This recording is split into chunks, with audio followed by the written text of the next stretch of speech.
The babysitter I was 17 the first time I babysat for the Harmon family, and 21 the last time, and in between those 4 years, I watched their daughter Lily grow from a 6-year-old, who was afraid of the dark into a 10-year-old who slept with her bedroom door open, and a nightlight shaped like a crescent moon plugged into the socket by her bed.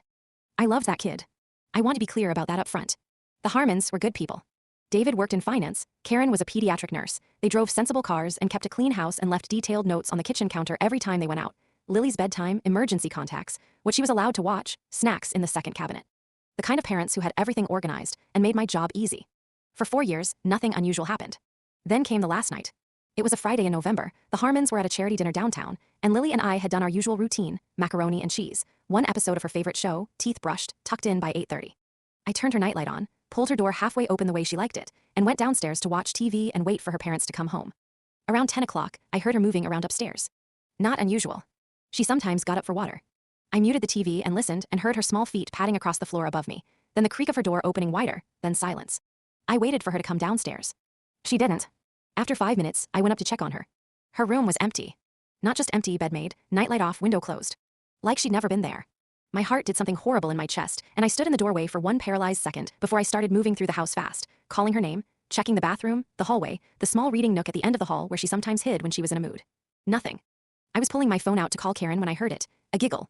Faint coming from downstairs. I took the stairs 2 at a time and followed the sound to the kitchen and found the door to the basement standing open. We never went in the basement. In 4 years, I had never once opened that door. The Harmons kept it locked, and I never had a reason to question that. It was not locked now. I stood at the top of the stairs, looking down into the dark, and said her name quietly. I found him, Lily called up from somewhere below me. Her voice was bright and excited, the way it got on Christmas morning. He said he's been waiting. Every hair on my body stood up. I did not go down those stairs. I went to the front door, grabbed my keys, scooped Lily up from wherever she was, and I still cannot explain how she was suddenly right behind me when I turned. I choose not to think about that part too hard. And I put her in my car and locked the doors and called Karen from the driveway. Karen and David were home in 18 minutes. I watched David go inside while Karen sat with us in the car. He was in there for a long time. When he came out, his face was a specific kind of pale that I recognized from exactly one other moment in my life, standing in a hospital hallway, being told my grandfather was gone. He stood by the car window and looked at his wife and said one sentence. There's someone in the basement. Police came. I gave a statement in the back of a patrol car while Lily sat in Karen's lap in the driveway and drew shapes on the fogged window with her finger. The man they brought out in handcuffs had been in that basement for 3 days.